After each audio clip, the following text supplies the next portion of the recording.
कि भक्ति ऑल्दो शब्द बड़ा पुराना है, श्वेत चतुर्पनिषद में पहली बार आता है आखिरी के इसके एक लाइन पंक्ति में। Quite right.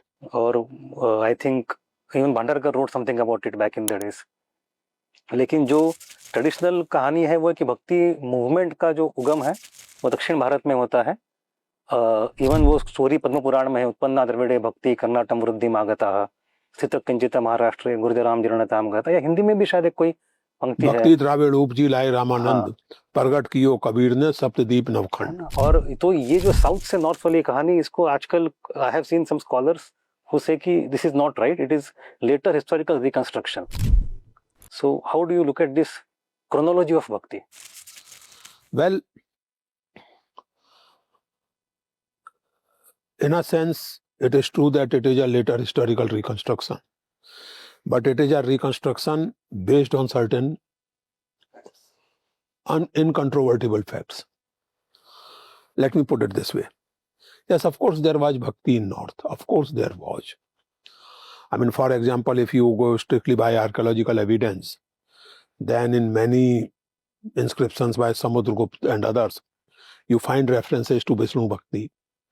There was this Heliodorus, a Greek ambassador, who probably in 2nd or 3rd century constructed the famous Vishnu Stambha in Vidisha, near Bhopal. So of course people in North knew Bhakti. And as you mentioned, not only Shweta Aswatar Upanishad, but in fact Panini and Yask. Panini, I think, is 5th century BC. Yask is 100 years earlier than him. So they also mention Bhakti and they try to explain Bhakti.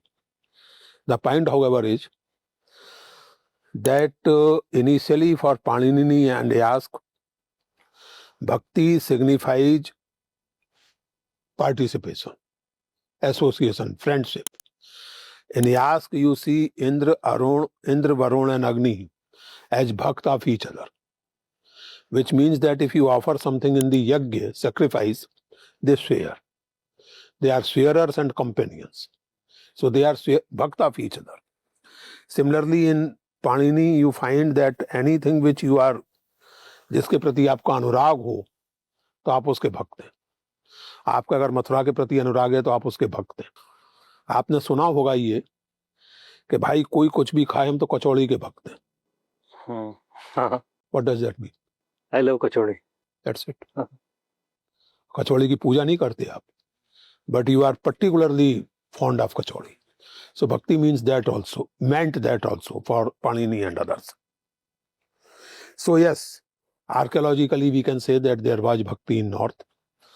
But by the time we are talking about 4th century after Christ Common Era, bhakti in North had evolved into, from the idea of companionship into an idea of devotion, total devotion, surrender, which had certain feudal underpinnings also. You cannot deny that. Now it is in this sense that this new idea of bhakti, in which this companionship is revived, in which instead of surrender, the sentiment of love, the emotion of love is emphasized, it definitely comes from South. For the Sagun Bhakts and for some Nirgun Bhakts also like Jan Gopal, Bhagavad is a repository of bhakti stories and bhakti ideas, and it was composed in South. Bhagavad was composed in Tamil Nadu, and probably between 7th to 10th century. Then Ramanand belonged to Karnataka, and his period is 14th century. Namdev के साथ हम इस तरह की legends associated देखते हैं कि वो मंदिर के सामने खड़े होकर भजन गा रहे हैं तो उनको भगा दिया जाता है वहां से, तो वो दूसरी दीवार की तरफ जाके गाने लगते हैं तो मंदिर का मुंह उधर घूम जाता है, यानी जिधर नामदेव है उधर देवता दिखेंगे. मतलब पंढरीपुर के नाथ उधर ही देखेंगे जिधर नामदेव खड़े होकर उनकी स्तुति कर रहे हैं. तो नामदेव का ये कहना, नामदेव का ही ये वो है जो कबीर के यहाँ जसकतास आता है कि तुम कत बामन हम कत सूद, हम कत लोहू तुम कत दूध. So this is a significant indication. Bhagavad Ramanand and Namdev. So it is true that if you say that bhakti came from south and there was nothing like bhakti before 14th century in north, that's wrong. But to say that the bhakti coming from south was a great innovation, made a very significant difference in the idea of bhakti, if you deny that, then it is also wrong.